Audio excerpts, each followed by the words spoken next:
Salam sejahtera Malaysia, denyut nadi suara rakyat bergema di channel ini.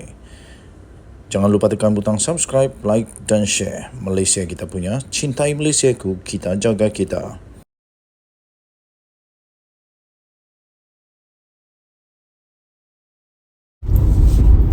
Salam sejahtera Malaysia, denyut nadi suara rakyat bergema di channel ini. Nampaknya Sanusi mendapat satu jawatan baru, iaitu Maharaja Fitnah.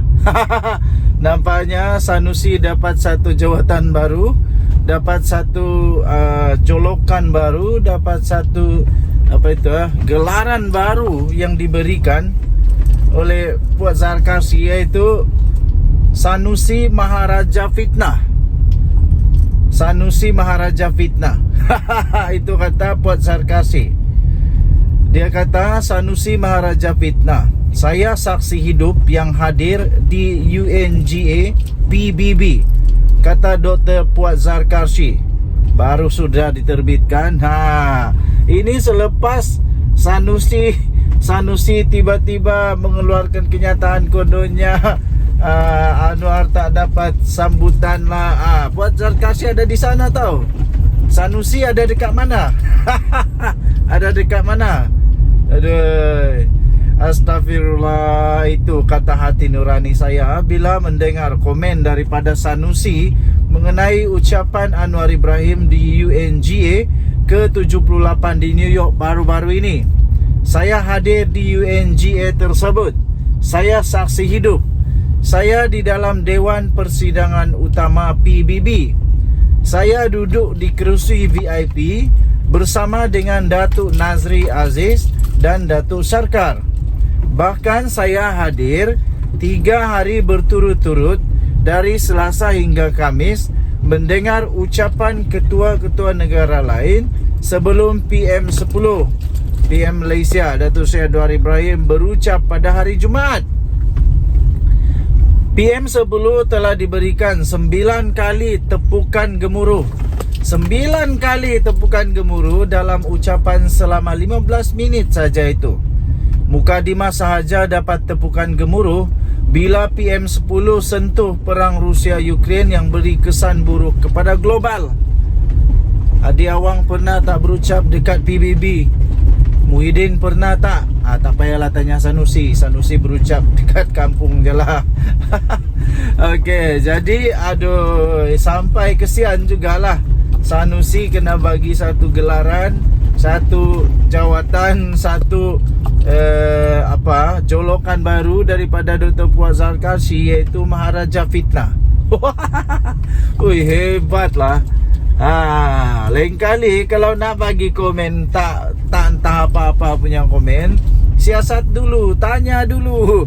Ini dah lah tak ada kat sana.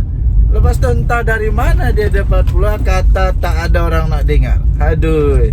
Ketika Presiden Iran berucap, dia mengangkat Al-Quran, tetapi tidak ada siapa yang tepuk tangan. Ucapan Presiden Amerika juga tiada sambutan dari perwakilan. Perdana Menteri New Zealand beritahu dia rasa lega kerana orang ketiga berucap selepas Anwar. Dia rasa tenggelam jika berucap selepas Anwar. Aduh, kantoi habis Sanusi kali ni. Tak malu kah kena bagi gelaran baru daripada Dr. Puan Zarkasi? Sampai gelaran tu pula luar biasa gelarannya, iaitu gelaran itu diberi nama Maharaja Fitnah. Dalam 15 minit itu PM10 sentuh perang Rusia dan Ukraine, Palestin, Myanmar, Islamofobia, low carbon and renewable energy roadmap oleh Malaysia, dan racism bentuk baru. Itu dia. Jadi tuan-tuan dan puan-puan, ternyata Sanusi adalah kaki fitnah. Apatah lagi guna gambar-gambar tanpa usul periksa. Saya rakam banyak foto yang saya lampirkan. Itu kata Puan Zarkasi. Sanusi Menteri Besar. Oleh kerana saya saksi hidup, maka dia wajar diberi gelaran pemimpin pembohong nombor 1 Malaysia, kata Dr. Puan Zarkashi, iaitu Speaker Dun Johor. Tuan-tuan dan puan yang dihormati sekalian, kali ini Sanusi kantoi habis bahawa semua yang dia cakap itu tak betul, tak benar, dan menurut Puan Zarkashi itu hanya fitnah semata-mata. Sehingga Puan Zarkashi beri dia gelaran baru. Iaitu Maharaja Fitnah. Wow, ini memang hebat nih. Hebat. Okey, Radio Nadi Suara Rakyat bergema di channel ini. Jangan lupa tekan butang subscribe, like dan share. Malaysia kita punya, cinta Malaysia aku, kita jaga kita. Bye-bye. Salam sejahtera Malaysia. Denyut Nadi Suara Rakyat bergema di channel ini. Akhirnya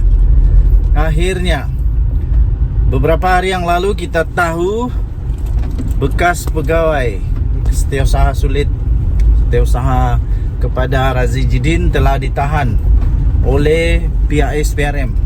Hari ini ada satu berita yang lebih mengejutkan. Akhirnya diumumkan Razi Jidin pula akan dipanggil oleh SPRM. Jawablah. Sebelum ini Razi Jidin menafikan dia tak terlibat, isterinya juga tidak terlibat. Tapi kali ini SPRM sendiri akan tanya Razi Jidin. Razi Jidin jawablah soalan nanti daripada SPRM bila ditanya. Dan kita tengoklah betul kata ada apa-apa keterlibatan ataupun akhirnya bakal akan kena dakwa pula. Kalau Razi Jidin pun kena dakwa, memang hampir 100% bos-bos bersatu dah kena siasat oleh SPRM, dah kena dakwa oleh SPRM kalau dia pun didakwa. Dia ni, kalau saya tak silap, timbalan presiden kah, bersatu kah, ataupun naib presiden bersatu kah, tapi tak kisahlah. Yang penting dia pun adalah bos-bos dalam bersatu juga. Razi Jidin sah akan dipanggil oleh SPRM. Ini diterbitkan 24 September, hari Ahad. Hari ini hari Isnin. Dan kita lihat nanti bilakah Razi Jidin akan terpaksa menafikan penglibatan dia dan isterinya pula kali ini di hadapan SPRM. Dan selalu pengetahuan saya, SPRM tak akan memanggil seseorang itu kalau tanpa apa-apa bukti yang perlu untuk disiasat. Kalau dipanggil itu maksudnya memang ada yang perlu disiasat lah. Lagi pula wang itu ataupun rasuah itu bukan sedikit. Itu melibatkan wang 80 juta ringgit Malaysia untuk projek itu. Dan lagi itu di Kementerian Razi Jidin. Kalau Razi Jidin tak tahu, siapa yang tahu? Kalau Razi Jidin bukan dia yang luluskan projek rundingan terus itu, habis siapa yang luluskan? Kerana projek itu 80 juta, bukan sedikit. Bekas Menteri Pendidikan Datuk Razi Jidin akan dipanggil oleh SPRM, Suruhanjaya Pencegahan Rasuah Malaysia, bagi membantu siasatan berhubung projek membabitkan percetakan buku JKAF untuk prasekolah bernilai kira-kira 80 juta ringgit Malaysia. Perkara itu disahkan sendiri oleh Ketua Pesuruhjaya SPRM, iaitu Tan Sri Azam Baki, ketika beliau dihubungi oleh BH pada hari ini. Beliau bagaimanapun memberitahu pada ketika ini siasatan lanjut mengenai kes itu masih berjalan. Katanya ada kemungkinan dipanggil, tetapi bukan sekarang, katanya. Jadi maksudnya masih disiasat. Kalau dia dipanggil maksudnya sudah disiasat dan perlu ada sesuatu untuk disiasat. Okey, jadi tuan-tuan dan puan-puan yang dihormati sekalian, BH difahamkan SPRM masih lagi menjalankan siasatan sepenuhnya berhubung siasatan bagi dakwaan tersebut. Malah ketika ini katanya difahamkan tiada sebarang pembekuan aset yang dilakukan oleh SPRM berhubung siasatan terhadap yang membabitkan projek percetakan buku yang bernilai kira-kira 80 juta itu. Jadi selepas ini adakah kita akan melihat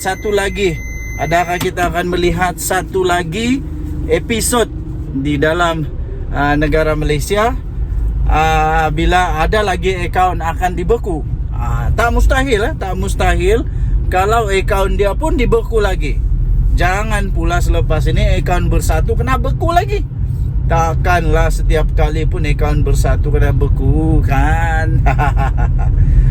Okey, jadi setakat ini difahamkan tiada sebarang pembekuan aset yang dilakukan oleh SPRM, walaupun 2 individu sudah pun ditahan semalam. Sementara itu BH sudah pun menghubungi Razi Jidin menerusi aplikasi WhatsApp berhubung perkara itu, namun masih lagi belum mendapat maklum balas setakat jam 2 petang kemarin. Semalam, Timbalan Ketua Pesuruhjaya Operasi SPRM Datuk Sri Ahmad Kusairi Yahaya mengesahkan penahanan 2 individu, termasuklah bekas setiausaha politik kepada seorang bekas Menteri Kanan. Mereka ditahan jam 11 malam ketika hadir memberi keterangan di pejabat SPRM di Putrajaya. Sebelum pendaftar Mahkamah Magistrat Putrajaya iaitu Nur Adilah Halil membenarkan permohonan SPRM untuk menahan reman kedua-dua suspek itu selama 4 hari bermula hari ini sehingga 26 September. Susulan itu, Razi Jidin tiba-tiba muncul dan memberikan satu kenyataan yang menafikan beliau terbabit dalam sebarang dakwaan berkaitan siasatan rasuah ke atas satu projek rundingan terus percetakan buku JCAF untuk prasekolah yang membabitkan jumlah sebanyak 80 juta ringgit Malaysia. Katanya, saya tiada sebarang kaitan dengan percetakan buku JCAF untuk prasekolah sama sekali. Saya tiada sebarang kaitan dengan syarikat OTR1 dan On and Only tersebut, katanya. Tambahnya lagi, isterinya pun tiada sebarang kaitan dengan syarikat ATR1 and Only tersebut.